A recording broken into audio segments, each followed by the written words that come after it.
अरे सजनी कौन शहर के राजकुंवर कहाँ से रे आए री सजनी।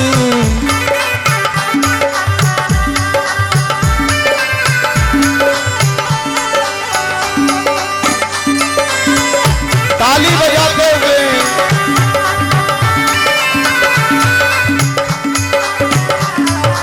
हाँ कहाँ ते आए री हम तो मौज मनाए री। हाँ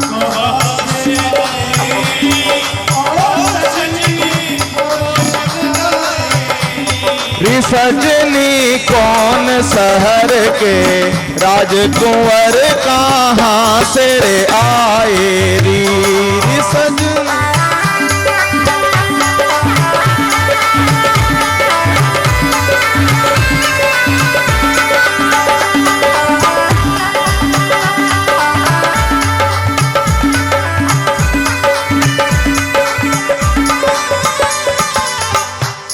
अरे बहना ये कहां से आए हैं? एक ने कहा वृंदावन से। अच्छा अब देखो भगवान के ऊपर फूल बरस रहे फूल। मधुमंगल बोलियो कन्हैया कि हाँ ये बता तेरी कछु रिश्तेदारी है गांव में? भगवान ने कहा कहते हैं कि देख फूल बरस रहे भैया, फूल ऐसे तो नहीं बरसते। भगवान ने कहा मेरे खास मामा जी की नगरी है और मामा जी की नगरी में भांजो पहली बार आयो है, फूल नाए बरसेंगे।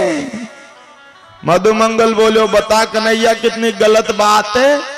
अब मामा जी की नगरी में जा ही रहे हैं तो गांव में बता तो। अब हम तो जा कपड़ान ते गैया चरावे, बाई कपड़ान को पहन के आई गए। नए कपड़े पहन के आते, नए स्मार्ट लगते बढ़िया। भगवान ने कहा मामा जी की नगरी में कोई कमी नहीं, आगे चलो।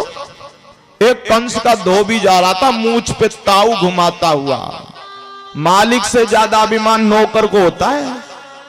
प्रधानमंत्री का नौकर अच्छो अच्छो को फटकार के भगा देता है, उसे भी अभिमान होता है। नौकर हूं तो किसका? प्राइम मिनिस्टर का। कंस का धोबी मूंछ पे ताऊ लगाता कपड़े धो के जा रहा। भगवान ने आवाज लगाई मामा जी राम राम। धोबी के होश उड़ गए। क्यों रे तुमने हमको मामा जी क्यों कहा? अब देखो जैसे हमारे मामा जी किसी गांव में हैं तो मामा जी तो 1 2 3 4 रहेंगे, पर उस गांव का जो भी व्यक्ति तुमको कहीं मिल गया, हमको मिल गया तो हम मामा जी कहेंगे, चाहे किसी भी जाति का हो। कहेंगे कि नहीं कहेंगे? इसलिए या नगरी के कंस मेरे मामा, इसलिए तुम भी मामा। धोबी बोला अच्छा तो तुम कृष्ण हो कि हाँ? धोबी बोला मुझको सब पता है तुमको कंस ने क्यों बुलवाया है। वो ये कहना चाहता था मरवा ने बुलवाया है। भगवान ने कहा सब पता है तो एक काम करो, मेरे मित्र कपड़ा मांग रहे हैं, ये वस्त्र दे दो, पहन लेंगे। धोबी को गुस्सा आया। गोखर का पानी पीने वाले, तालाब का पानी पीने वाले और गाय चराने वाले महाराज कंस के कपड़े पहनेंगे। भगवान ने थप्पड़ तैयार करा। भगवान को गुस्सा तो आ ही रहा था, क्योंकि ये धोबी कौन है? ये वही धोबी है राम अवतार का। सीता जी लंका से रह के आई, राम जी ने तो रख लिया, पर इसकी पत्नी किसी व्यक्ति के घर जाके वापिस आई तो इसने कहा मैं कोई राम नहीं हूं जो तुझको रखूंगा। राम ने सीता रख रखी है। तो इसके कहने पर राम जी को दोबारा सीता जी को वनवास देना पड़ा था। वहां तो भगवान ने कुछ नहीं कहा, पर मथुरा में घुसते ही सबसे पहले धोबी का ही नंबर लिया और रजय कस्य कराग्रेण सिर काया धपादयेत्। एक थप्पड़ मारा, और थप्पड़ ऐसे नहीं, ऐसे मारा, ऐसे गर्दन पे से है तो सिर काया, सिर कट करके दूर गिरा।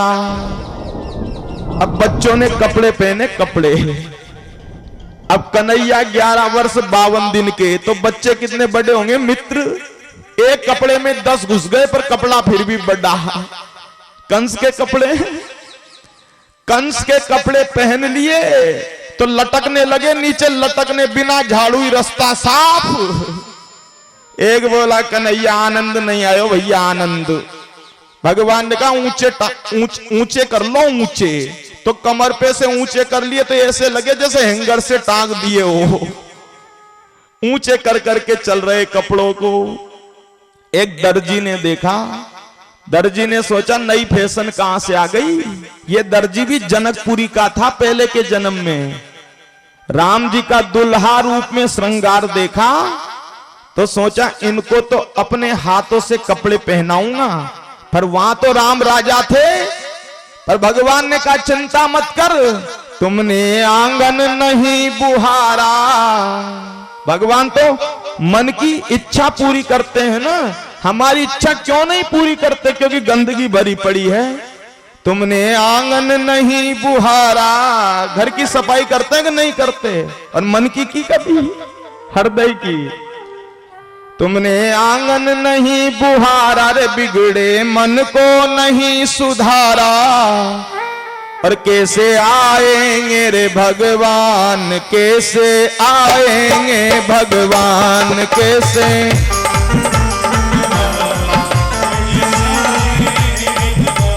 हमने आंगन नहीं बुहारा, बिगड़े मन को नहीं सुधारा। कैसे आ जावे भगवान, कैसे आ जावे भगवान।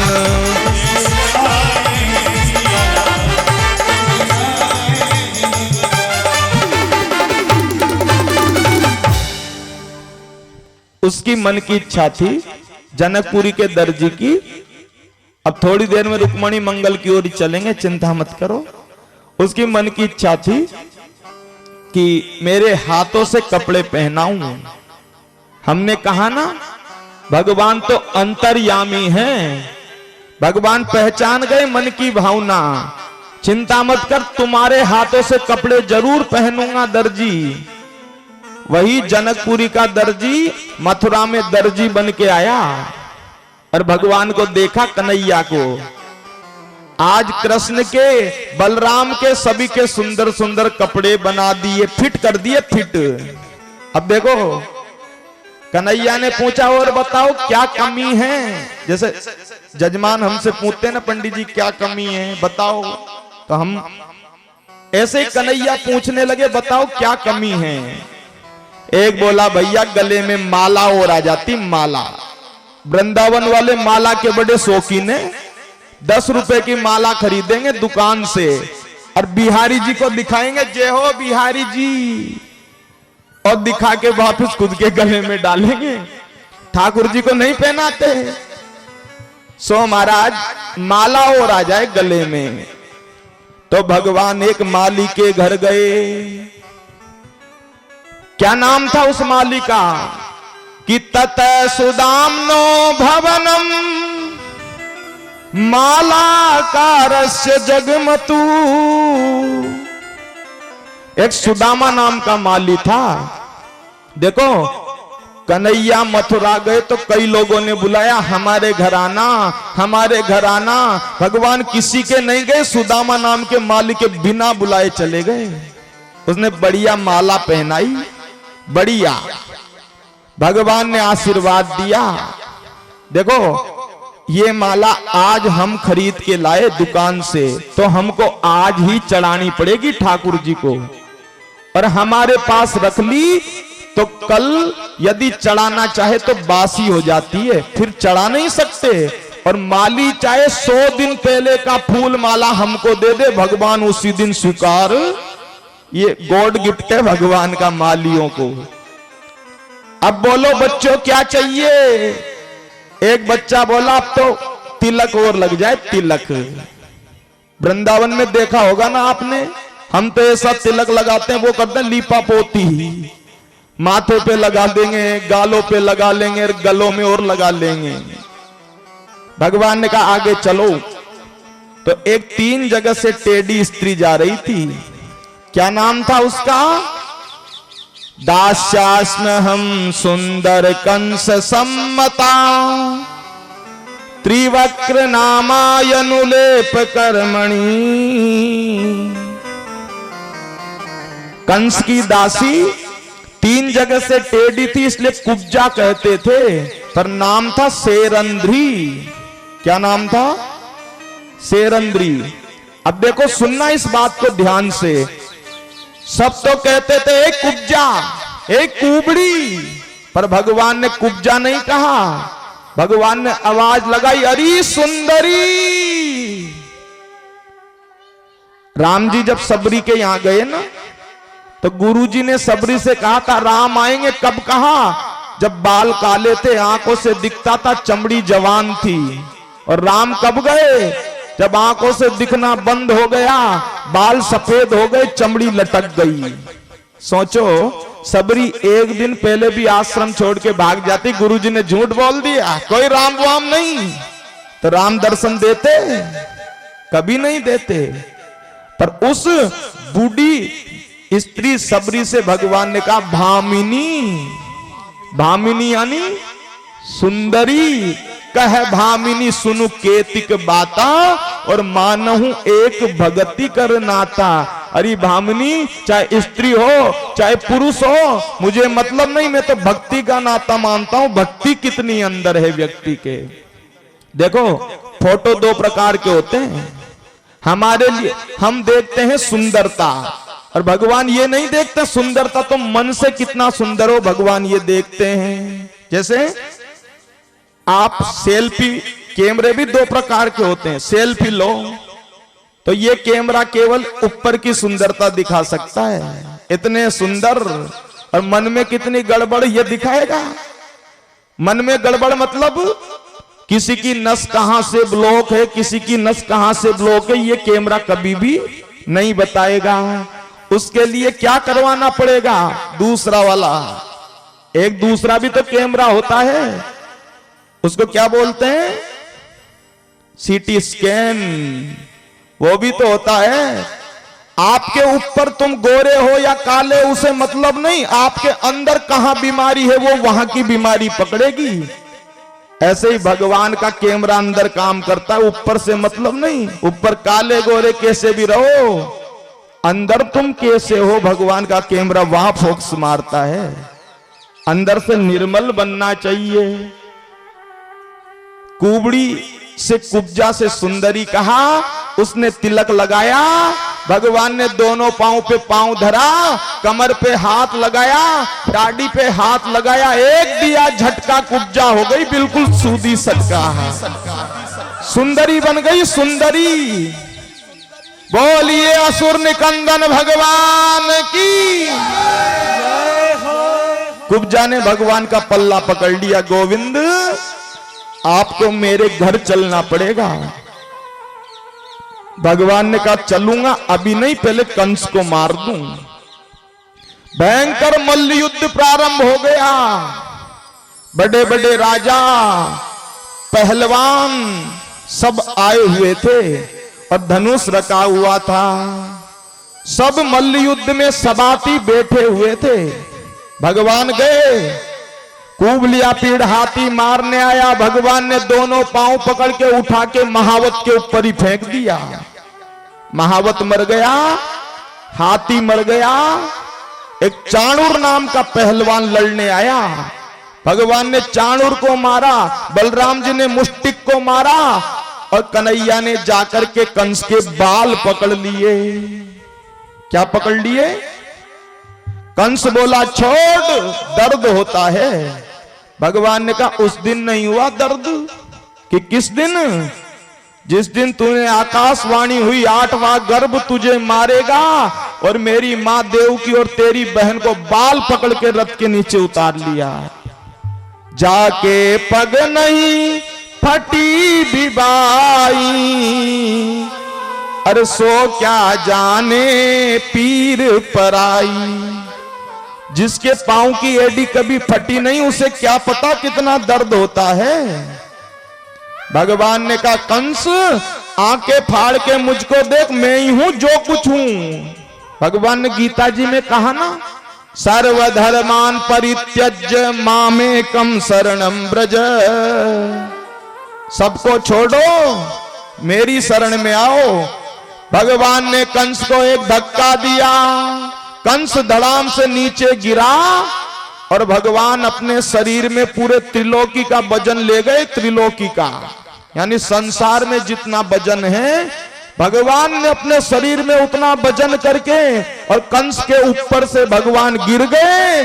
कंस का माथा फट गया सिर और कंस का वध हो गया। बोलिए असुर निकंदन भगवान की, बाल कृष्ण लाल की। कंस को मारा, देवकी वसुदेव को जेल से छुड़वाया, उग्रसेन जी को राजा बनवाया और नंद बाबा से कहा अब आप वृंदावन जाओ, मैं अपने असली माता पिता की सेवा करूंगा। अब उग्रसेन जी को राजा बना के 64 दिन उज्जैन पढ़ने गए। भगवान कहां गए पढ़ने? सांदीपनी गुरु जी के पास, अवंतिका नगरी जिसका नाम इस समय उज्जैन है। और 64 दिनों में 64 कला सीख गए और सुदामा जी से वही मित्रता हुई और उज्जैन से पढ़ के भगवान मथुरा आ गए। आइए अब हम एक सुंदर सा भजन गा करके और रुक्मणी मंगल में प्रवेश करेंगे, क्योंकि समय भी बहुत 5:51 हो गई। समय यूं ही जाता है, करे क्या। बोलिए वृंदावन बिहारी लाल की। रुक्मणी मंगल में थोड़ा समय चाहिए रहेगा ना अपन को, क्योंकि उधर 6:30 7 तक, 6 तो आरती 6:30 हो जाए। इसलिए आइए बड़े प्रेम और भाव से उद्धव चरित्र कल कहेंगे और रुक्मणी मंगल अभी कहेंगे। हमारे भैया एक सुंदर भजन सुनाएंगे, तालियों की सेवा करते हुए गाइएगा और रुक्मणी मंगल की तैयारियां भी कर लीजिएगा। बोलिए वृंदावन बिहारी लाल की।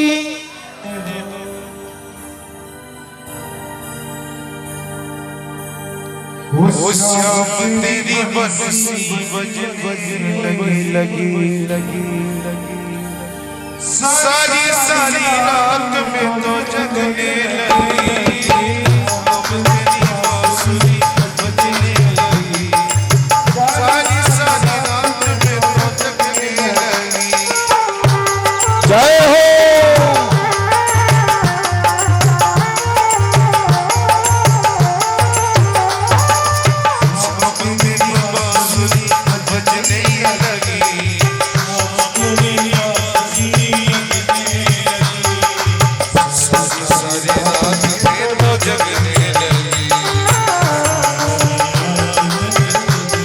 बोलिए वृंदावन बिहारी लाल की।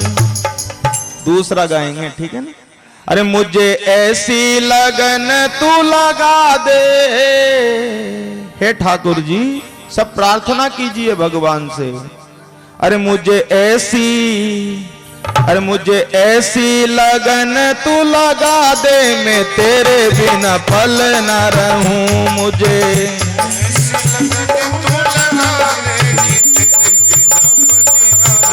मुझे ऐसी लगन तू लगा दे, मैं तेरे बिना पल न रहूं।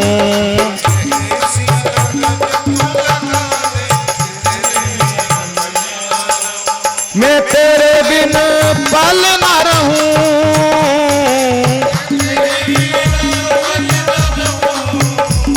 मैं तेरे बिना पल न रहूं। दिल में प्यार वाला, दिल में प्यार वाला, दिल में प्यार वाला दीपक जला दे, मैं तेरे बिना पल न रहूं।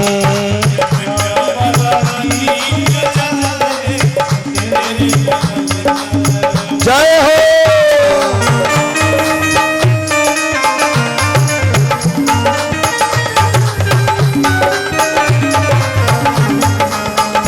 ताली बजाते हुए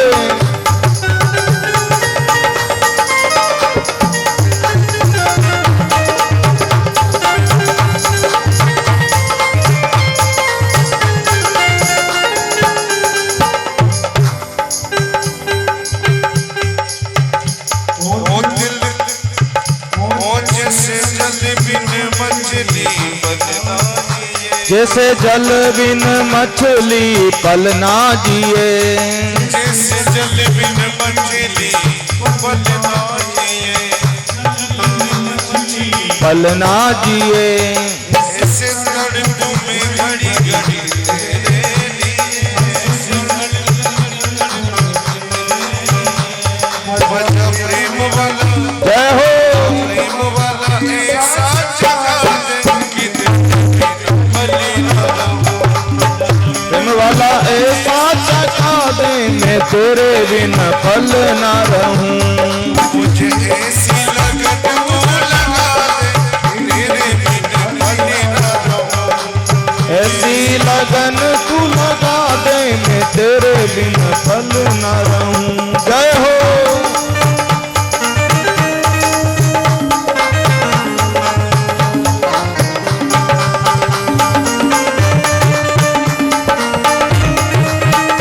राधे।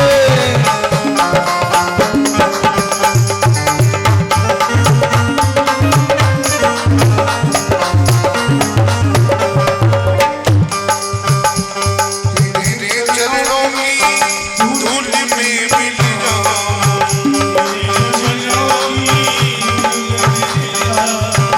तेरे चरणों की धूल में मिल जाऊं। तेरे चरणों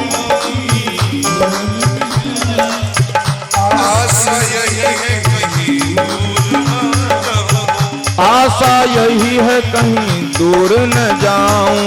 ऐसे भक्ति का रंग तू चढ़ा दे, ऐसा भक्ति का रंग तू चढ़ा दे कि तुझे बिन भले ना रहूं।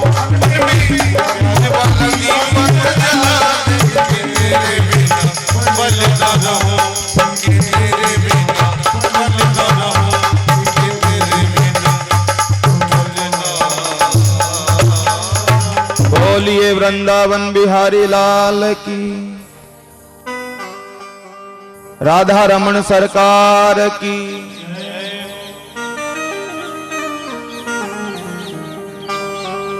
देखो भगवान कंस को मारते हैं, वापिस वृंदावन आते हैं। उद्धव चरित्र यहाँ का कल सुनाएंगे। उद्धव जी को वृंदावन भेजते हैं, ये चरित्र आपको कल श्रवण करवा देंगे समय को देखते हुए। और उसके बाद में कंस के ससुर जी का नाम था जरासंध। जरासंध के दो बेटियां थी, अस्ति प्राप्ति।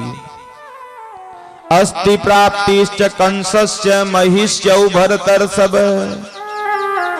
बेटियां विधवा हो गई तो पिताजी को गुस्साया, बदला लूंगा मेरे जवाई को मारने वाले से।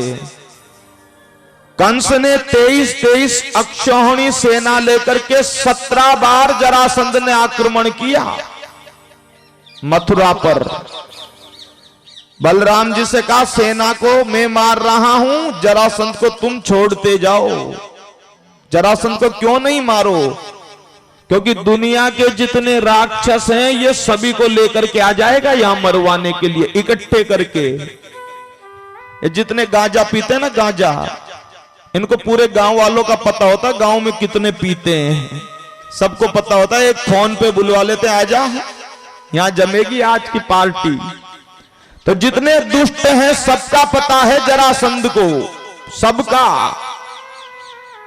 राक्षसों को ढूंढने अलग अलग कहां जाएंगे, ये सबको घर बैठे लेकर के आ जाएगा, हम मार देंगे। 17 बार जरासंध को छोड़ा और राक्षसों को मारते गए। 18वीं बार जरासंध सेना सजा के आ रहा था, पर ब्राह्मणों को बिठा के आया माला पे और ब्राह्मणों से कह दिया माला फेरो, मैं जीत गया तो इतना धन दूंगा कि कहीं माला फेरने की जरूरत नहीं पड़ेगी, और हार गया तो सबकी गर्दन अलग कर दूंगा। बेचारे ब्राह्मण मंत्र भूल गए, एक ही मंत्र याद रहा, ठाकुर जी हार जाना, क्योंकि तुम जीत गए तो ये हमको मारेगा। भगवान भी भक्ति की इच्छा रखते हैं। भगवान ने सोचा एक बार हार ही जाओ। भगवान ने योग माया को आदेश देके समुद्र के अंदर 48 कोस के गर्त में नई नगरी का निर्माण करवा दिया, जिसका नाम हो गया द्वारिकापुरी। और जितने मथुरा के स्त्री पुरुष बाल बच्चे थे, सबको सोते सोते भगवान ने द्वारिका में पहुंचा दिया। सब तो सोए थे मथुरा में, और जगे नींद खुली तो द्वारिका के अंदर। द्वारिका नाम क्यों पड़ा? सब ढूंढ रहे थे द्वार कहां है, बाहर निकलने का दरवाजा नहीं मिल रहा था। द्वारिका है, द्वारिका है, दरवाजा कहां है? उसी का नाम पड़ गया द्वारिका। इस बीच में कालियवन नाम का राक्षस भी लड़ने आया। भगवान ने उसको मारा नहीं। राजस्थान का जो धौलपुर जिला है, वहां एक गुफा में मुचकुंद जी सो रहे थे। मुचकुंद, अपना पीतांबर भगवान ने मुचकुंद जी को उड़ा दिया। कालियवन ने सोचा लगता यही कृष्ण है, लात मारी। मुचकुंद जी भक्त थे, नींद खुली और कालियवन जल के भस्म हो गया। और यही मुचकुंद जी को वरदान दिया भगवान ने, तुम मेरे भक्त बनोगे कलयुग में। और यही मुचकुंद जी नरसिंह जी बन करके आए। बोलिए भक्त नरसिंह जी महाराज की। भगवान ने सोचा दाऊ भैया लड़ते लड़ते परेशान हो गए, अब तो यहां से भाग चलते हैं द्वारिका, कि नाम पड़ जाएगा रणछोड़, कि चित चोर माखन चोर तो है ही, एक और पढ़ने दो रणछोड़। भगवान का नाम पड़ गया, पट्टी लगा के भाग गए भगवान, दौड़ करके चले गए। जरासंध से लड़ाई नहीं करी, एक पहाड़ के ऊपर चढ़ के समुद्र में कूद गए, द्वारिका में जाके द्वारिकाधीश बन गए। भगवान का नया नाम पड़ गया भागने से। बोलिए रणछोड़ राय भगवान की। और इधर बन गए भगवान द्वारिकाधीश। जरासंध ने ब्राह्मणों को बहुत दक्षिणा दी, दक्षिणा में जीत गया तुम्हारे आशीर्वाद से। उसने तो सोचा कृष्ण मर गए, पर कन्हैया मरे नहीं, द्वारिकाधीश जाकर के बन गए थे। बलराम जी का विवाह हुआ रेवती जी से, रेवत राजा की कन्या रेवती से। अब भगवान के पहले विवाह की कथा सुनाते हैं। पहला विवाह किससे हुआ? कि राजा शीत भीष्म को नाम, विदर्भाधिपतिर महान। एक कुंडनपुरी नाम की नगरी थी। क्या नाम था? कुंडनपुर नगरी में एक राजा निवास करते थे, जिनका नाम था भीष्मक जी महाराज। उन भीष्मक जी के 5 बेटे थे, रुक्मी, रुक्मैया, रुक्मरत, रुक्मकेश, रुक्ममाली। एक बेटी थी जिसका नाम था रुक्मणी।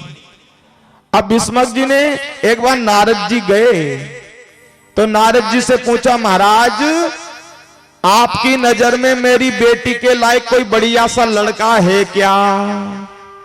नारद जी ने कहा मैं घूमता रहता हूं, मेरी नजर में सबसे सुंदर लड़का एक ही है, द्वारिकाधीश कृष्ण। जैसी तुम्हारी बेटी सुंदर, उतना ही सुंदर कन्हैया भी है। और मेरी मानो तो कन्हैया के साथ में तुम विवाह कर दो रुक्मणी जी का। सुनना ध्यान से। भीष्मक जी के बात मन में बैठ गई। अब भीष्मक जी ने सारे परिवार वालों को बिठा करके और कह दिया मैं अपनी बेटी का विवाह कर रहा हूं द्वारिका में, तुम सब सहमत तो हो? सबने कहा हम सब सहमत हैं, चिंता मत करो। सब सहमत हो गए। और सुनना ध्यान से, रुक्मणी जी का बड़ा भाई था जिसका नाम था रुक्मी। ये रुक्मी जो था ये जरासंध की सेना में काम करता था, इसलिए ये कन्हैया को क्या मानता था? शत्रु। और एक बार जरासंध की सेना में उसको शिशुपाल मिला, तो इसने कहा शिशुपाल से, शिशुपाल चिंता मत कर, तेरा विवाह नहीं हुआ, मैं तेरा विवाह अपनी बहन रुक्मणी से करूंगा। और एक काम कर, तू तो परसों के दिन बारात सजा के ही आजा। कब आजा? परसों के दिन बारात सजा के आजा। अब भैया ने घर वालों से बिना पूछे रुक्मणी जी का विवाह डिक्लेयर कर दिया। बारात ही आने वाली है, बारात। और घर पे किसी को पता ही नहीं है। अब लगन पत्रिका भेजी जा रही थी। पहले पंडित जी लेके जाते थे ना लगन पत्रिका। अब भीष्मक जी ने सारे परिवार वालों की आज्ञा से लगन पत्रिका भेजी द्वारिका। इतने में आ गया रुक्मी। रुक्मी ने कहा, पिताजी मेरी बहन का विवाह होगा तो केवल शिशुपाल के साथ होगा, कन्हैया के साथ नहीं होगा। पिताजी डरते थे इसके मारे। महाराज इससे कहा, बेटा तेरी मर्जी हो, जिसी से ही विवाह कर दे, हम सहमत हैं। शिशुपाल ने ली लग्न पत्रिका और लग्न पत्रिका में द्वारिका का नाम काट के तो लिख दिया चंदेरी नगरी। ससुर जी वसुदेव जी का नाम काट के लिख दिया दमघोष महाराज। और दुल्हा कन्हैया का नाम काट के लिख दिया शिशुपाल। और ब्राह्मण से कह दिया इधर मत जाओ द्वारिका, इधर जाओ चंदेरी नगरी। ब्राह्मण ने कहा, हम तो तुम कहोगे जहां चले जाएंगे, हमारे क्या काम। ब्राह्मण गया चंदेरी नगरी शिशुपाल के यहां और शिशुपाल से कहा, शिशुपाल ये लग्न पत्रिका लो, तुम बारात सजा के परसों आ जाओ, तुम्हारा स्वागत है। अब शिशुपाल ने सबसे कहा, बारात में चलो, बारात में चलो। शिशुपाल की भाभी जी को पता पड़ा। भाभी जी ने सुना कहां कि वहां रुक्मणी जी से विवाह करूंगा कुंडनपुरी में। अब शिशुपाल की जो भाभी जी थी ना, वो कुंडनपुरी के तरफ से ही अपने पियर में जाती थी। तो उसको पता था कि रुक्मणी जी कृष्ण को चाहती है, उनके घर वाले भी कृष्ण से विवाह करना चाहते हैं। तो भाभी जी ने शिशुपाल को समझाया कि देख शिशुपाल, मेरी माने तो तू रुक्मणी जी से विवाह करने की मत सोच, वरना ये दूल्हा बना ही रह जाएगा, दुल्हन आएगी नहीं, पक्की समझ, बारात खाली आएगी, खाली।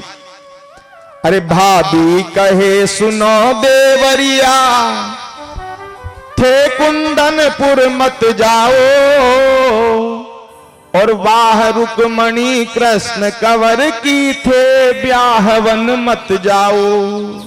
मेरी मानो, रुक्मणी जी से विवाह मत करो। तो भाभी जी से शिशुपाल ने कहा, किससे करूंगा विवाह, तू बता।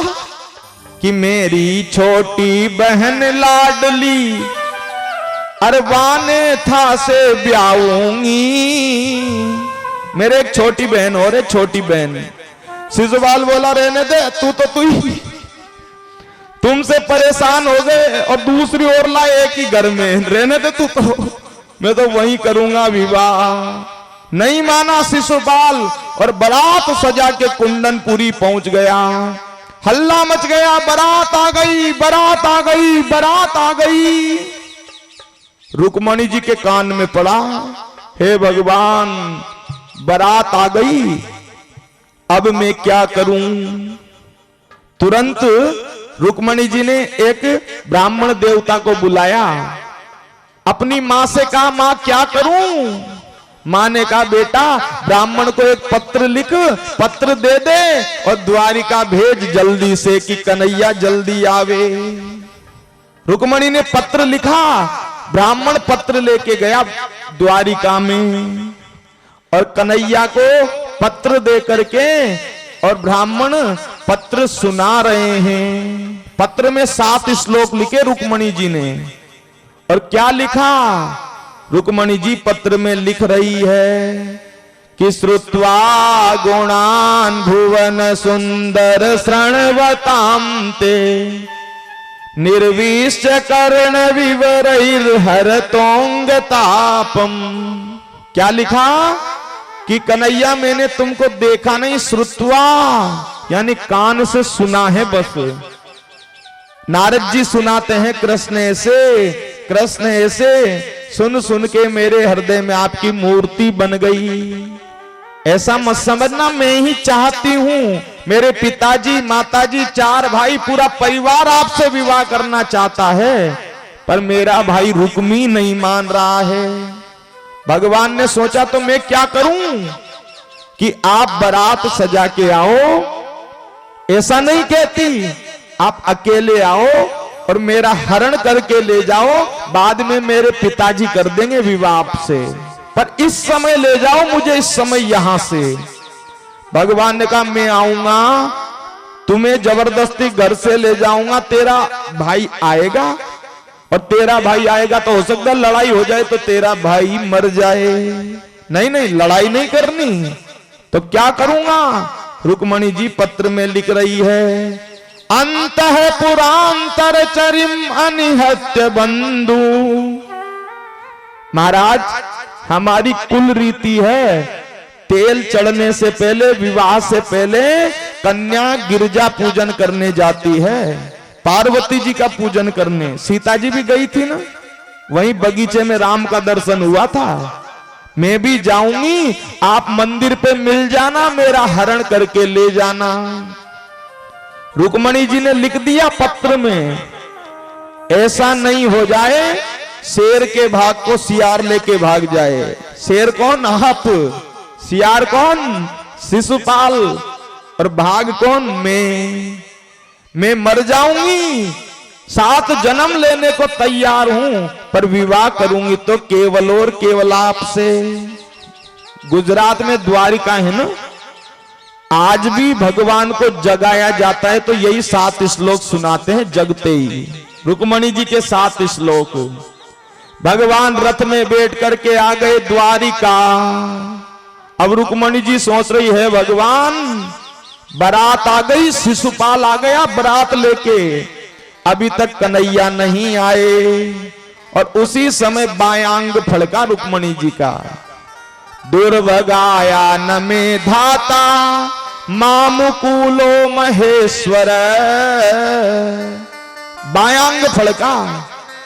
और आपको तो पता है ना, स्त्री का बायांग फड़के तो शुभ संकेत, अच्छा मानते हैं, और पुरुष का दायांग फड़के तो शुभ मानते हैं। पर 1-2 मिनट ही फड़के, ज्यादा फड़के तो डॉक्टर को दिखा लेना चाहिए, तुम ही फड़क जाओ, बाद में सोचो कि कुछ अच्छा संदेश मिलेगा, ऐसा नहीं। उसी समय ब्राह्मण आ गया। क्या हुआ महाराज? कन्हैया आए। रुक्मणी जी की मैया से ब्राह्मण देवता ने कह दिया, आ भी गए, बगीचे में तैयार हैं। अब क्या हुआ? शिशुपाल तो दुल्हा बन के नकाशी निकल रही है गांव में, नकाशी। क्या हो रहा है? शिशुपाल तो दुल्हा बन के गांव में नकाशी निकल रही है। जरासंध, दंतवक्र सब आए, बड़े बड़े राजा। इतनी देर में किसी ने शिशुपाल से जाके कहा, नकाशी मत निकाल, वो आ गया कन्हैया, और गांव में ही मौजूद है। उसने कहा कन्हैया आ गया तो क्या हुआ, आने दो, विवाह तो मेरा होगा। जरासंध वही था, जरासंध। जरासंध ने कहा, देख शिशुपाल, कन्हैया को हल्का मत जान, मैंने हल्का जाना जो 17 दफे हराया, 17 दफे मुझको। वो तो मैं ब्राह्मणों को बिठा के आ गया, इसलिए जीत गया। बेटा कन्हैया आ गया तो तू दूल्हा बनाई बैठा ही रह जाएगा, पक्का ही समझ। कन्हैया आ गए तो दाल में कुछ काला है। एक काम कर, रुक्मणी के भाई से कह दे, रुक्मणी पूजा नहीं करने जाएगी। रुक्मणी के भाई को बुलाया, इधर आओ। कि क्या? कि डायरेक्ट फेरे करवाओ, फेरे, गिरजा पूजन करने नहीं जाएगी। रुक्मणी के भैया ने कहा, रीति तो पूरी निभाएंगे। हाँ, तुम्हें विश्वास नहीं हो तो घर से लेकर के मंदिर तक तुम्हारी सेना खड़ी कर दो। शिशुपाल ने कहा हाँ। शिशुपाल ने घर से लेके मंदिर तक अपनी सेना खड़ी कर दी। महाराज रुक्मणी जी गई पूजा करने। रुक्मणी जी मंदिर में पूजा कर रही है। नमस्ते त्वांबिके भीक्षणम स्वसंतान युताम शिवाम। रुक्मणी जी कह रही है देवी जो मेरे मन में बसा है ना, उसी से मेरा विवाह होना चाहिए। और आप तो देवी पूजी पद कमल तुम्हारे, और सुर नर मुनि सब हों सुखारे। अरे देवी, तुम्हारे चरणों को पूज के तो सुर यानी देवता, नर यानी मनुष्य सब सुखी होते हैं। मुझे कृष्ण मिलवा दो, क्योंकि राम को सीता जी से आपने ही मिलवाया। रुक्मणी जी पूजा करके बाहर निकली तो सेना ही सेना, भयंकर सेना। तो क्या हुआ, रुक्मणी जी सोचने लगी, है भगवान, कन्हैया को कभी देखा नहीं, इसमें कृष्ण होंगे भी तो मुझे कैसे पहचान में आएंगे। इतने में एक रथ के पीछे से भगवान निकले। भगवान ने हाथ उठाया, चिंता मत करो, जिंदाबाद, यही है। पर सेना खड़ी है, सेना क्या करें। इतने में भगवान आए। भगवान ने आके रुक्मणी जी का हाथ पकड़ा, एक मारने दौड़ा तो भगवान हंस गए, खिलखिला के हंसने लगे।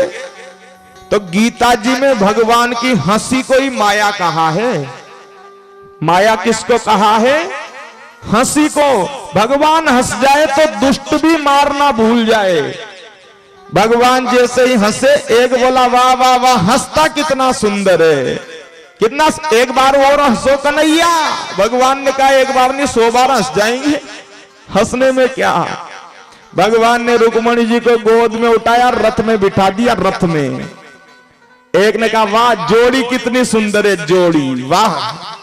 ये पता नहीं है कि हम क्यों खड़े हैं, हमको शिशुपाल ने रुक्मणी जी की रक्षा में खड़ा कर रखा है, पर भगवान की माया। एक ने कहा तू जोड़ी देखता, रथ देख, रत्ना कितना सुंदर है रथ। भगवान ने कहा चलाने वाले सारथी से 9 2 11 हो जाओ, जिसमें ही सारे। भगवान रुक्मणी जी को लेके चले गए। हम अपनी रीति में अभी करेंगे पूरा, अभी बधाई विवाह करेंगे ना, उसमें करेंगे, पहले कथा कर देते हैं। एक जोर से चिल्लाया, ले गया ले गया ले गया। एक ने जोर से कहा शिशुपाल रे गया रे गया रे गया। भगवान रुक्मणी जी को लेके गए। उसके बाद में रुक्मणी के पिताजी ने कहा कि महाराज, मैं तो अपनी बेटी का विवाह आपसे ही करना चाहता था, मैं ही नहीं, मेरी बेटी अपनी मर्जी से नहीं गई है। कई लोग कहते हैं ना रुक्मणी जी भी भागी, नहीं, सारे परिवार वालों ने विवाह किया, अपनी मर्जी से करना चाहते थे, पर बेटा नहीं मान रहा था। अब बेटे का घमंड टूट गया। आप बारात लेके आओ और हमारी बेटी से विधि विधान से विवाह करो। बोलिए रुक्मणी कृष्ण भगवान की जय हो। आइए अब हम भी रुक्मणी मंगल का आनंद लेंगे। आज हमारे बीच में बड़े प्रेम और भाव से रुक्मणी जी का विवाह भी होगा। हमने ये कह के बैठे थे, पहले माताओं के पक्ष में रुक्मणी जी को जाने दो और कन्हैया को जाने दो हमारे भाई लोगों के पक्ष में। ऐसा ही तो होगा विवाह। जाओ, ठीक है ना, आनंद लो थोड़ी देर विवाह का बस। बोलिए रुक्मणी कृष्ण भगवान की। पार्टी तो बदलो, पार्टी, ठीक है ना। पहले राधा कृष्ण जी का रास्ता, अब रुक्मणी कृष्ण जी का विवाह है। अब आपके बीच में बोलिए रुक्मणी कृष्ण भगवान की। बड़ा सुंदर भजन है एक।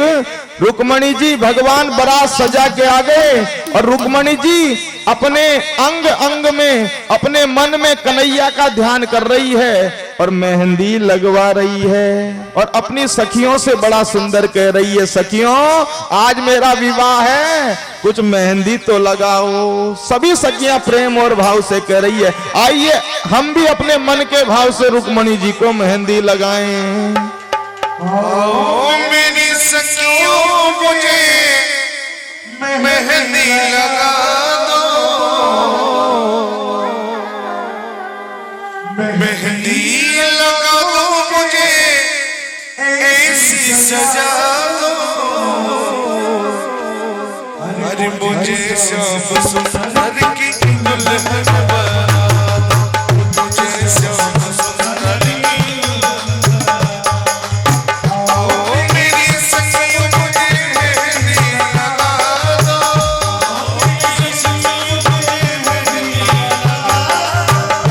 मेहंदी लगाओ मुझे ऐसी सजा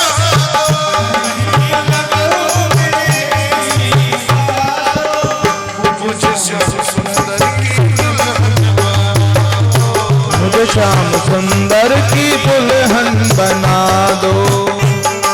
जय हो।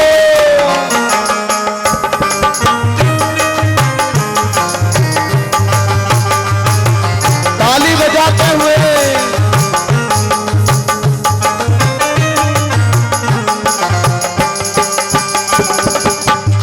सत्संग में मेरी बात चलाई, सत्संग में मेरी बात चलाई, सतगुरु ने मेरी किनी रे सगाई, सतगुरु ने मेरी किनी रे सगाई।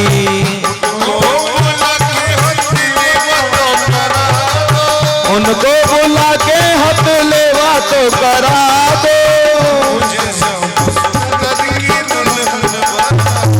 मुझे श्याम सुंदर की दुल्हन बना दो।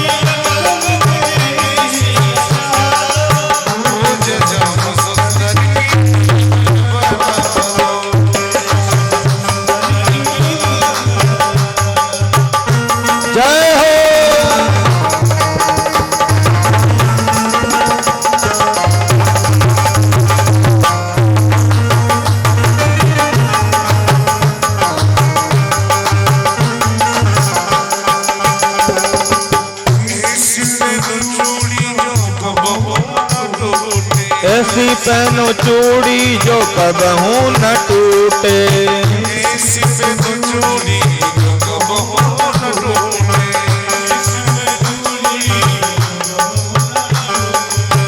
ऐसा बरोला जो कबहू न टूटे, ऐसा बरो दुल्हा जो कबहू न रूठे।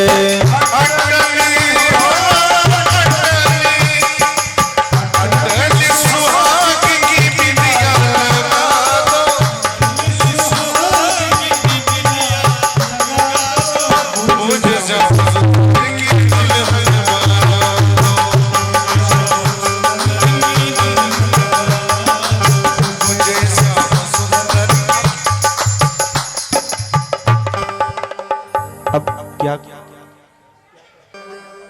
बोलिए वृंदावन बिहारी लाल की। अब रुक्मणी जी करेगी गिरजा पूजन, ठीक है ना। आप सभी रुक्मणी जी जो बन रही है उनको लेके आगे आना, हमारे पंडित जी पूजा करवाएंगे, ठीक है ना, पार्वती जी की। आइए सब सखियों के साथ रुक्मणी जी। बोलिए रुक्मणी कृष्ण भगवान की। पहले होगा गिरजा पूजन, और गिरजा पूजन होते फिर ठाकुर जी आएंगे, जो हमारे कृष्ण भगवान बन रहे हैं वो आएंगे और रुक्मणी जी को लेके जाएंगे। फिर जयमाला होगी, फिर हम सब आनंद मनाएंगे। आइए गिरजा पूजन रुक्मणी जी के द्वारा हो रहा है, तब तक आप सभी तालियों की सेवा करते हुए आनंद लीजिए। जय जय जय जगदम्बे भवानी, जय जय जय जगदम्बे भवानी, जय जय जगदम्बे भवानी। तेरे दर पे जो कोई आता,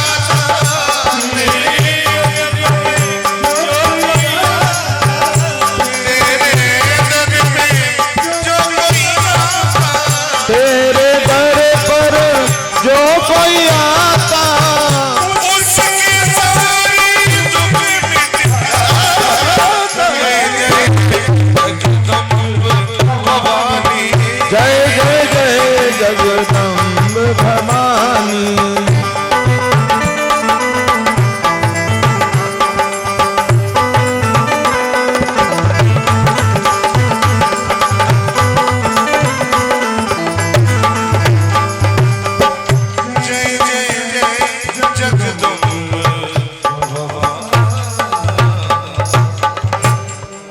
अब रुक्मणी जी आपके साथ खड़ी रहेंगी। अब कन्हैया जी अपने भाई लोगों के साथ आएंगे, अपनी पार्टी वालों के साथ। पार्टी तो मिलाओ, जयमाला करवाएंगे, जयमाला। ठीक है ना? जयमाला, एक एक जयमाला दे दो दोनों को। जैसे ही जयमाला हो, हम सबको तालियों की सेवा करते हुए स्वागत करना है, जैसे आज हमारे ही बीच में ठाकुर जी का विवाह हो रहा हो। हाँ भैया,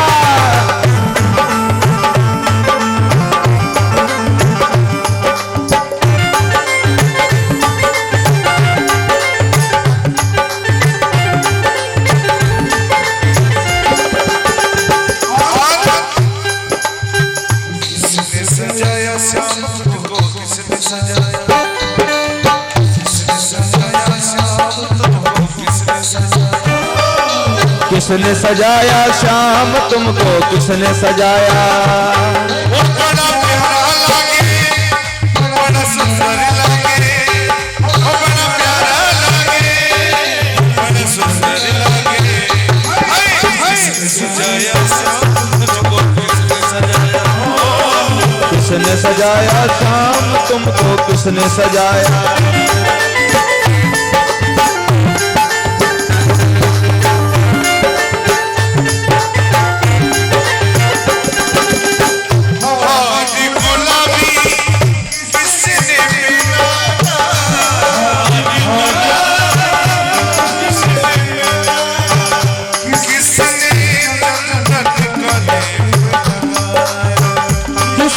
चंदन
मैं हूँ कन्हैया तुमको मन में बसा लूं, कन्हैया तुमको मन में बसा लूं, मेरे कन्हैया तुमको मन में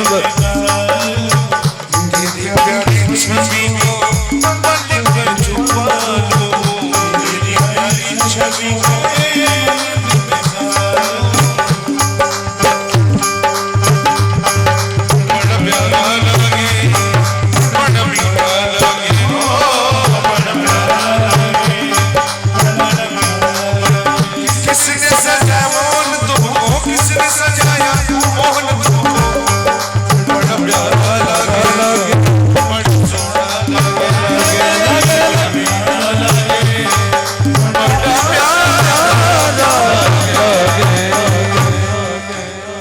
बोलिए रुक्मणी कृष्ण भगवान की।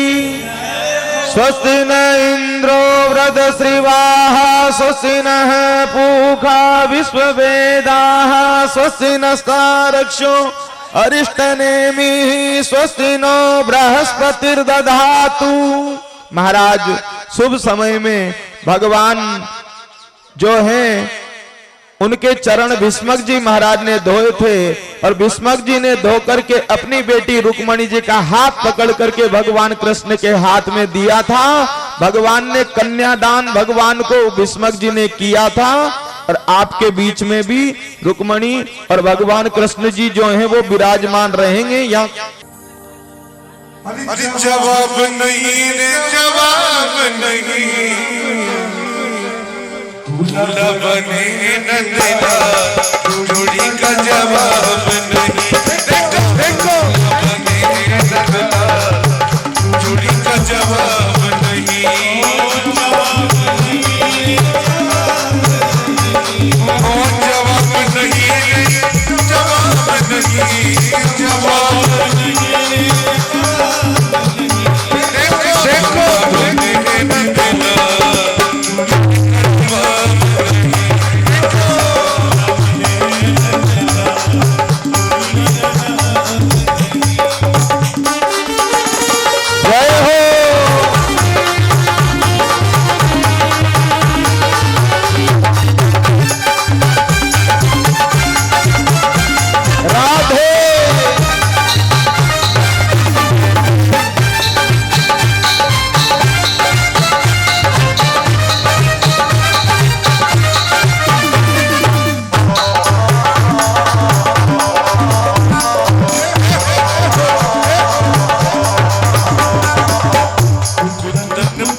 कुंदनपुर की रुक्मणी प्यारी, कुंदनपुर की रुक्मणी प्यारी, कुंदनपुर की रुक्मणी प्यारी।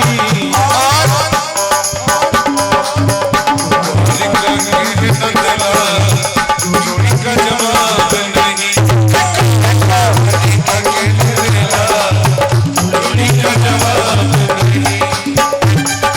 जय हो राधे।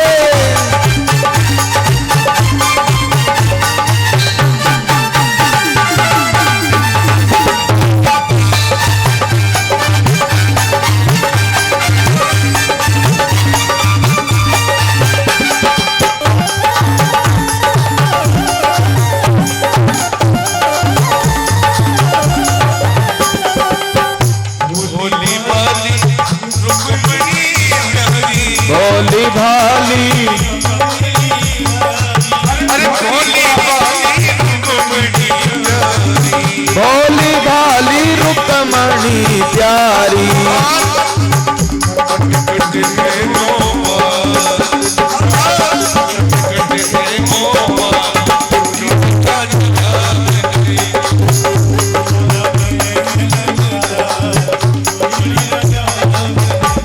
और जवाब नहीं रे, जवाब नहीं, जवाब नहीं रे।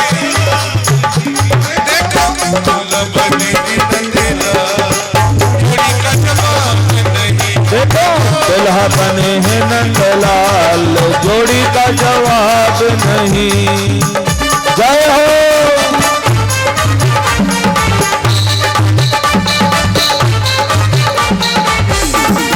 राधे।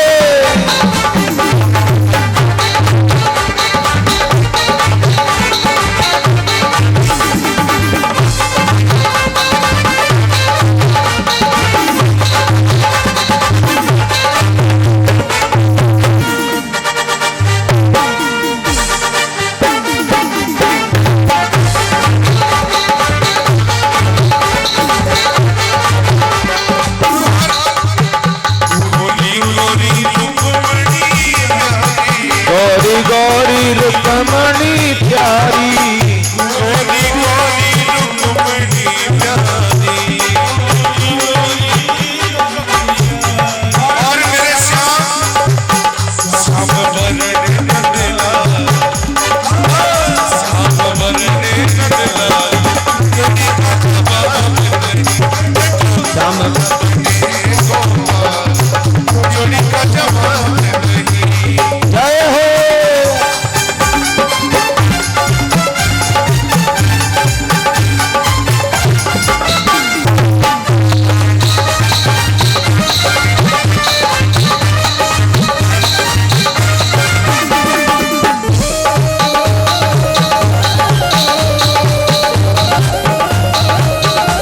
राधे।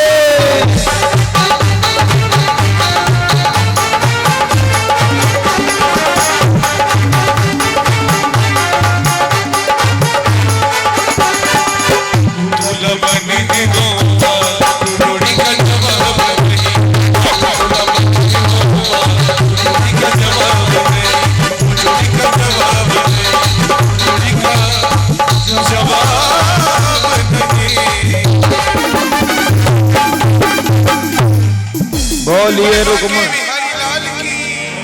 रुक्मणी कृष्ण भगवान की। कोई प्यार से मेरे श्याम को सजा लो,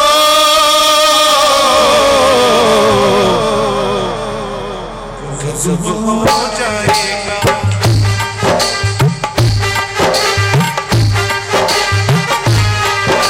कोई प्यार से मेरे श्याम को सजा लो,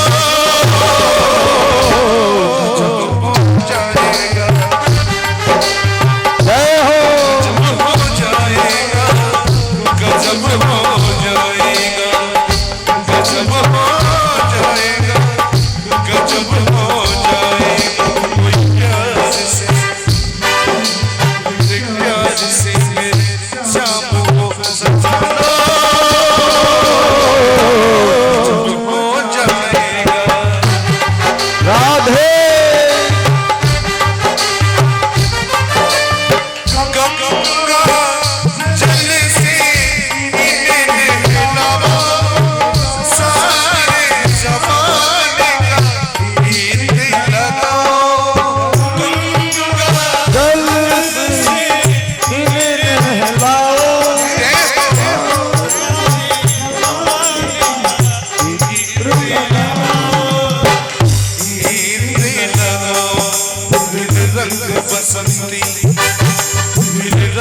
बसंती चोला इसे मेरा गजब हो जाएगा। जय हो। कोई प्यार से मेरे शाम को सजा गजब हो जाएगा। गजब हो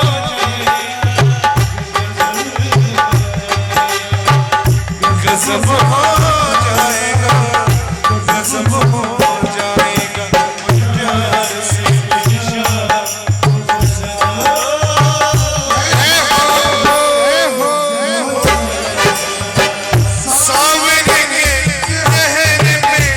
चंदन लगा के बातें होली का टीका लगा के चेहरे पे चंदन लगा के सामने चंदन लगा के मेरे आईना ओ मेरे आईना जरा शाम को दिखा दो गजब हो जाएगा। कोई प्यार से मेरे शाम को सजा दो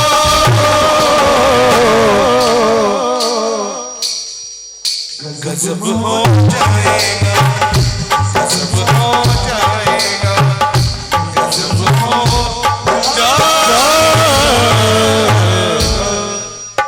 बोलिए रुक्मणी कृष्ण भगवान की। सब आशीर्वाद ले लीजिए चरण छू करके, सब ले आशीर्वाद। ऐसा न समझो हमारे घर के सदस्य हैं, इसमें ठाकुर जी हैं रूप में, ये समझो सब। अरे ऐसा लगता है मुझे।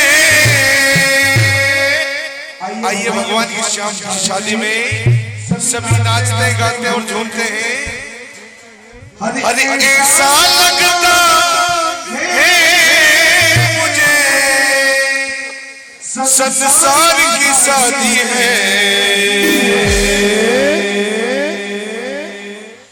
आज मेरे श्याम की शादी है। आज मेरे श्याम की शादी है। आज मेरे श्याम की शादी है। जय हो।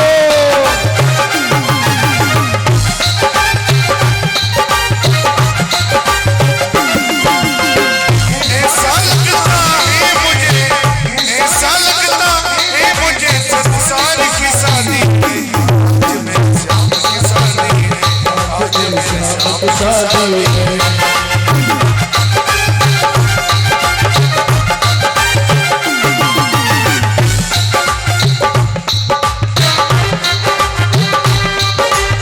जय हो।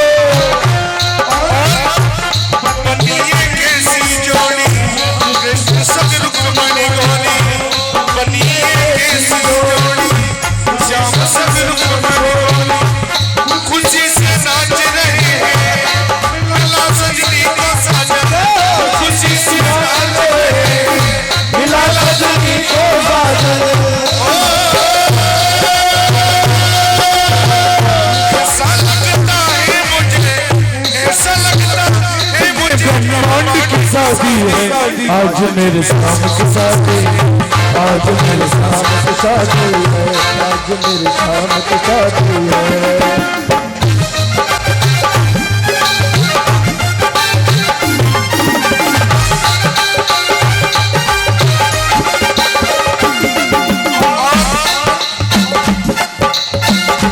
रुक्मणी यूं मुस्कुरावे मुझे गाना मिल जावे।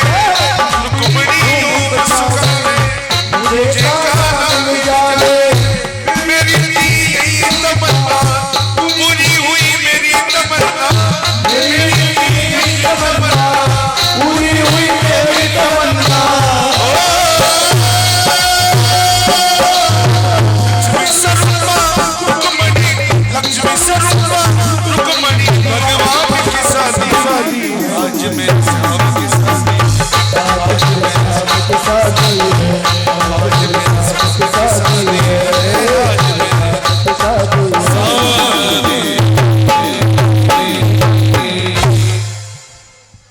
बोलिए रुक्मणी कृष्ण भगवान की जय।